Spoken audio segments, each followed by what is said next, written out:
Hello friends, स्वागत है आपका अकाउंटिंग अड्डा यूट्यूब चैनल पर।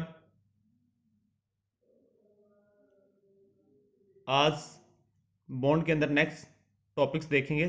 Sensitivity of bond. उसमें पहले देखते हैं आपने ड्यूरेशन को, इसकी definition. Duration is a way to tell you how long you must hold your bond to recover investment along with coupon repayments. समझते हैं ऐसे। इन्वेस्टर ने मार्केट से बॉन्ड परचेज करना है। बॉन्ड की मेच्योरिटी है, आप लेके चलिए 5 ईयर। तो इन्वेस्टर को बॉन्ड में इन्वेस्ट करने से पहले वो क्या देखते हैं, उसकी ड्यूरेशन देखते हैं कि 5 साल में उनका पैसा कौन से ईयर में रिकवर हो जाएगा। मीन्स जो भी उन्होंने इन्वेस्टमेंट की है वो कौन से ईयर में रिकवर हो जाएगी। दूसरे साल में रिकवर हो जाएगी, तीसरे साल में रिकवर हो जाएगी, या चौथे साल में रिकवर हो जाएगी। मतलब कब बॉन्ड में वो रिस्क फ्री हो जाएंगे कि उनको उसके ऊपर इंटरेस्ट ही मिलेगा। तो जिस बॉन्ड की ड्यूरेशन सबसे कम होगी, मींस जहां पैसा सबसे ज़्यादा जल्दी रिकवर हो रहा है, उस बॉन्ड को मार्केट से परचेज करेंगे। That is called duration. इसका एग्जाम्पल देखते हैं। मेनली अपना न्यूमेरिकल में रहेगा ये। ड्यूरेशन का न्यूमेरिकल भी अपने एग्जाम में रह सकता है 1 नंबर में। तो उसका रहेगा अपना present value into T divide by present value.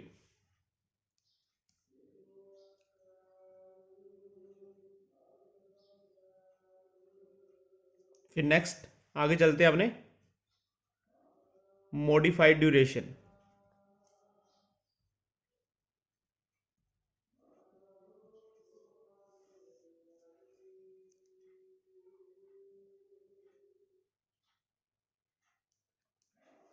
इसी ड्यूरेशन को ही चेंज किया गया है।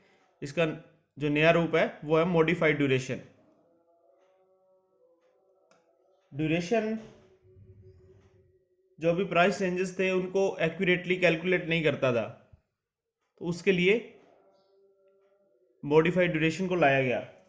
Modified duration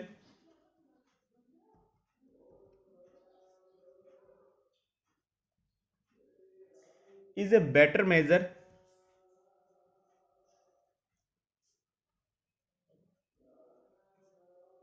of price sensitivity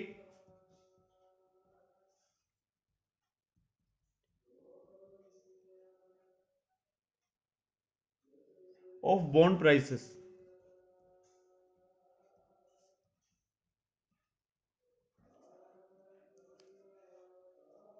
modified duration का फार्मूला क्या रहेगा? Duration divided by 1 + yield. ये जितना भी अपने को आर दे रखा होगा, यहाँ पे सी नहीं है, कूपन नहीं है, ये आर जो भी दिया होगा क्वेश्चंस में। अब इसका न्यूमेरिकल देख लेते हैं।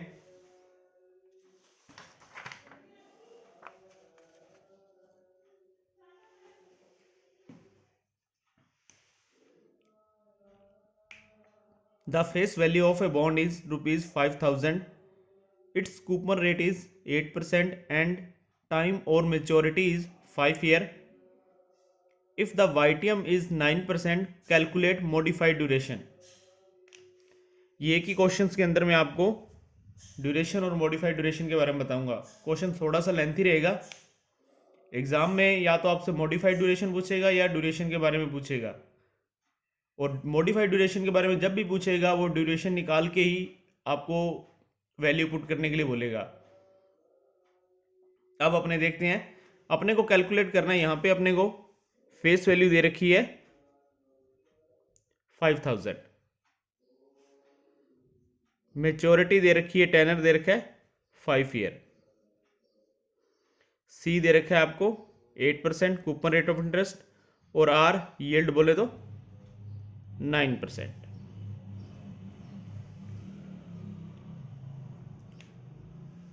सबसे पहले हम क्या कैलकुलेट करेंगे, ड्यूरेशन को। तो ड्यूरेशन को कैलकुलेट करने के लिए ड्यूरेशन का फार्मूला क्या था, present value sigma present value into T divided by sigma present value. Present value निकालनी है तो मीन्स पिछली वीडियो में मैंने आपको बताया था इंस्ट्रिक वैल्यू को प्रेजेंट वैल्यू बोला जाएगा। तो उसे कैसे निकालेंगे, कूपन कितना दे रखा है आपको 8%, तो 5,000 का 8% लेके चलेंगे तो 400 डिवाइड बाय 1.09। लास्ट वीडियो में कमेंट्स में पूछा गया था, तो इस वीडियो में दोबारा फिर एक बार बता रहा हूं।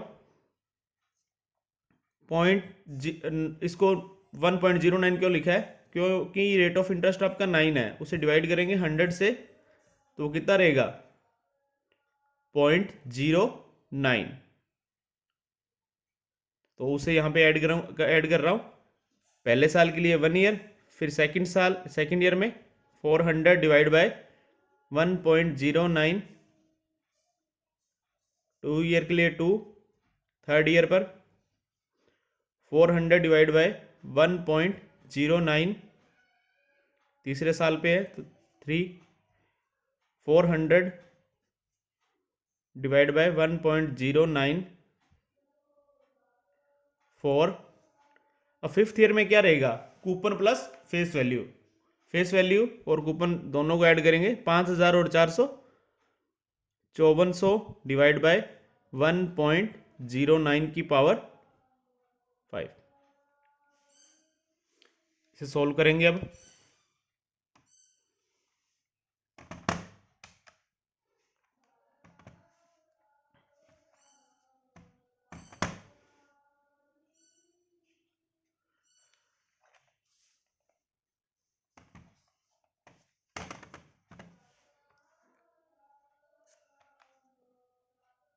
चार सौ divide by 400 divide by 1.09, value को नोट करते रहेंगे, 366.97।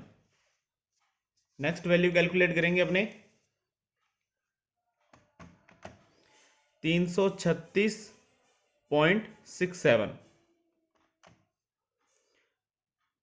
Third value 308.87।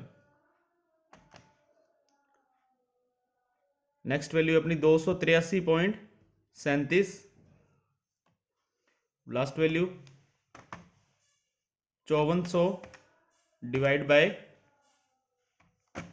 1.09, 1 2 3 4 5, कितनी रहेगी ये 3509.29,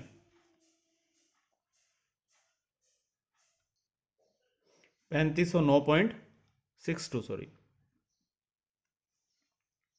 दोबारा कैलकुलेट कैसे किया बता देता हूँ आपको, 400 डिवाइड बाय 1.09, ये फर्स्ट ईयर की वैल्यू है, सेकंड की, थर्ड की, फोर्थ की।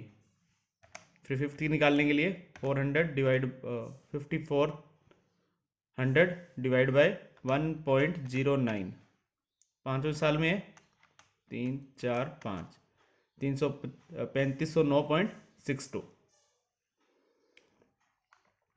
अब नेक्स्ट यहाँ पे फार्मूले में चेक कीजिए, आपके पास क्या है, टी है। तो ये तो आपकी टोटल आप इनको करोगे तो ये तो आपको क्या आ जाएगी प्रेजेंट वैल्यू, जो कि आपको फार्मूले में नीचे पुट करनी है। और यहाँ पे प्रेजेंट वैल्यू को टाइम से भी 10 से भी मल्टीप्लाई करना है। तो ये फिफ्थ ईयर के इसे फर्स्ट 1 से मल्टीप्लाई करेंगे, ये सेकंड ईयर का इसका 2 से मल्टीप्लाई करेंगे, ये थर्ड ईयर के इसे 3 से मल्टीप्लाई करेंगे, ये फोर्थ ईयर के इसको 4 से मल्टीप्लाई करेंगे और इसे 5 से मल्टीप्लाई करेंगे। इसे 1 से मल्टीप्लाई करेंगे तो सेम रिजल्ट रहेगा अपना। इसे करेंगे अपने 336.67 इंटू 2, तो वैल्यू रहेगी अपनी 673.34। नेक्स्ट अपने 308.87 इंटू 3, तो वैल्यू रहेगी अपनी 926.61। Next value 283.37 into 4, 1133.48। पहले दूसरे साल की, तीसरे साल की, चौथे साल की, पांचवें साल की 3509.62 इंटू 5, 17548.1। अब इन्हें ऐड कर देते हैं। 366.97 प्लस 673.34 प्लस 926.61 प्लस 1133.48 प्लस 17548.1। तो अपना रहेगा ये टोटल इसका प्रेजेंट वैल्यू इंटू टी 20,648.5।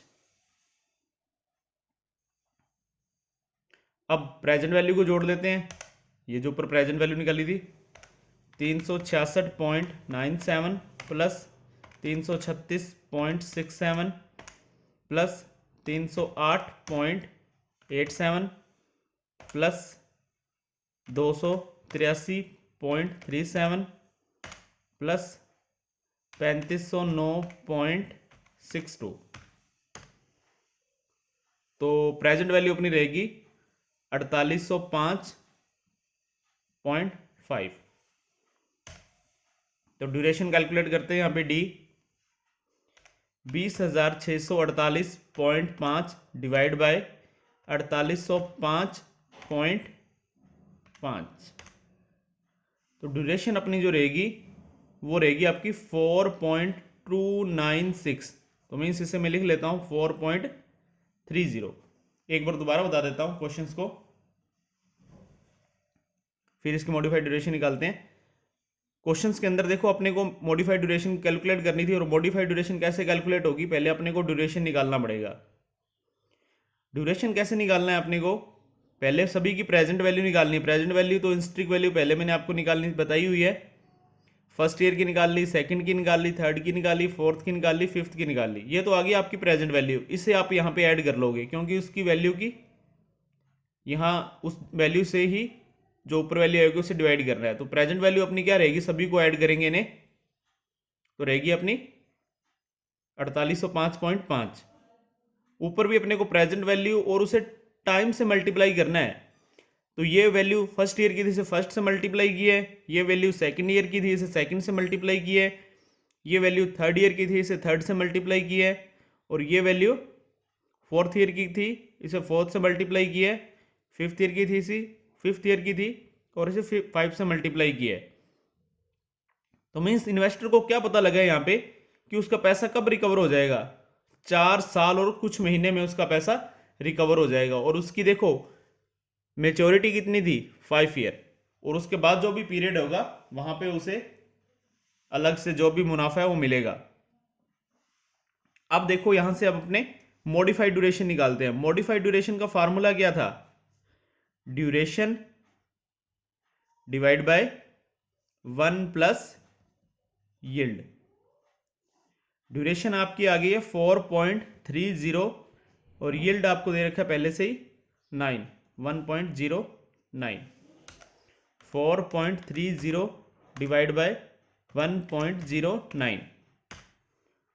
तो राइट आंसर जो आपका रहेगा 3.9449। इसके नज़दीक जो भी आंसर रहेगा, तो राइट आंसर अपना रहेगा 3.94। ये क्वेश्चन सीआईबी के एग्जाम में पूछा जाता है। आपको यदि एग्जाम में पूछेगा तो ड्यूरेशन आपको कैलकुलेट करके देगा पहले से ही, और आपको बस मॉडिफाइड ड्यूरेशन का फार्मूला याद रखना है। मॉडिफाइड ड्यूरेशन का फार्मूला क्या है, duration divide by 1 plus yield पूछेगा। ड्यूरेशन पूछेगा या 1 या 2 साल की पूछेगा, तो ड्यूरेशन का formula sigma present value into T divide by sigma present value. अब नेक्स्ट इसी क्वेश्चंस के अंदर मैं एक क्वेश्चन और ऐड कर रहा हूं।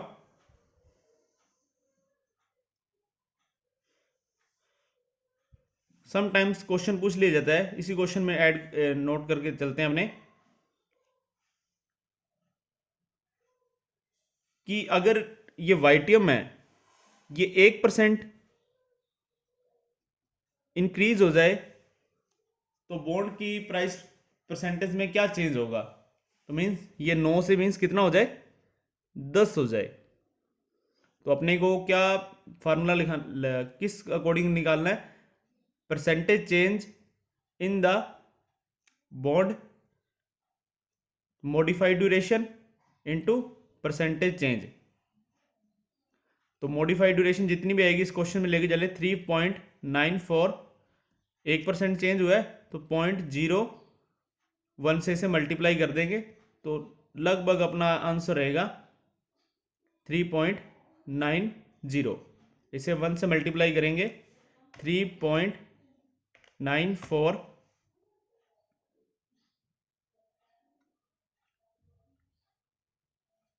इंटू 0.01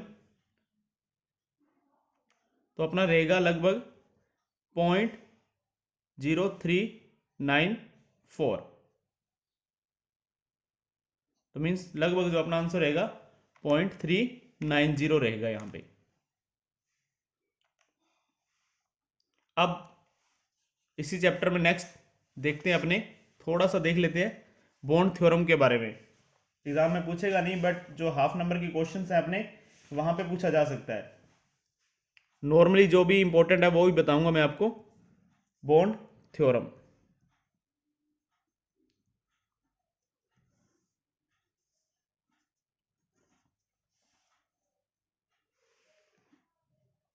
क्वेश्चंस रहते हैं जो आपके इन विच ट्रू कौन सा है, इन विच फॉल्स कौन सा है, वहां पे ये क्वेश्चन पुट हो सकते हैं।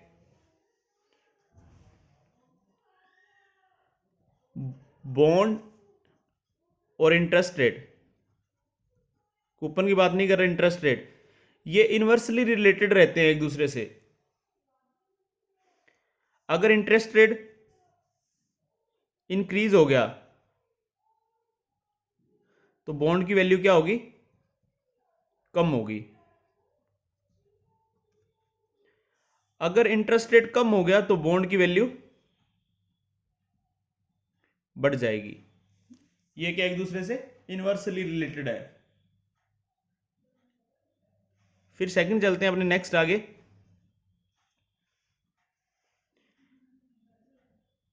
कूपन रेट,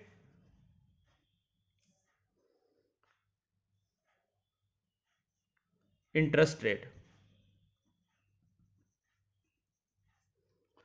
अगर कूपन रेट भी 8% है, इंटरेस्ट रेट भी अपना 8% है,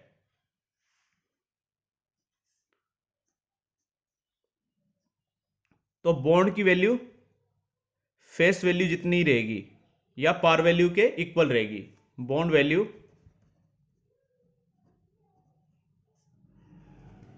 equal to par value, par value को और क्या बोलते हैं, face value.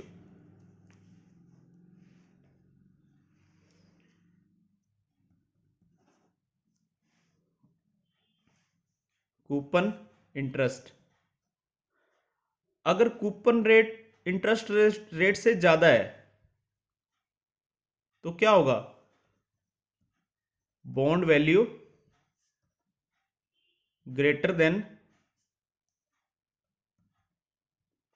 Par value. Coupon rate ज्यादा है इंटरेस्ट रेट से तो बॉन्ड की वैल्यू उसकी पार वैल्यू से ज्यादा रहेगी।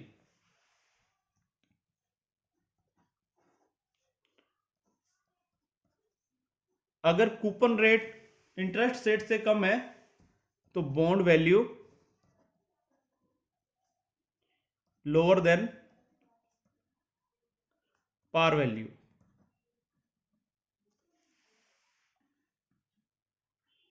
इन टर्म्स को इनको याद रखना। सिंपली लैंग्वेज में ये, अगर कूपन रेट ज्यादा होगा तभी तो इन्वेस्टर को मुनाफा होगा, तो उसी समय क्या होगा, जो भी बॉन्ड की वैल्यू है वो उसकी पार वैल्यू से ग्रेटर होगी, ज़्यादा होगी। और अगर इंटरेस्ट रेट ज़्यादा है तो बॉन्ड की वैल्यू कम होगी। अगर कूपन रेट और इंटरेस्ट रेट दोनों इक्वल है तो उस कंडीशंस में ड्यूरेशन भी मेच्योरिटी के इक्वल होगी, ये चीज़ भी नोट कर लेना।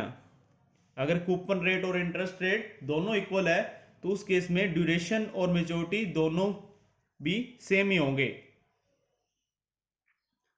सो फ्रेंड्स, बॉन्ड का टॉपिक्स भी अपना कंप्लीट हो चुका है।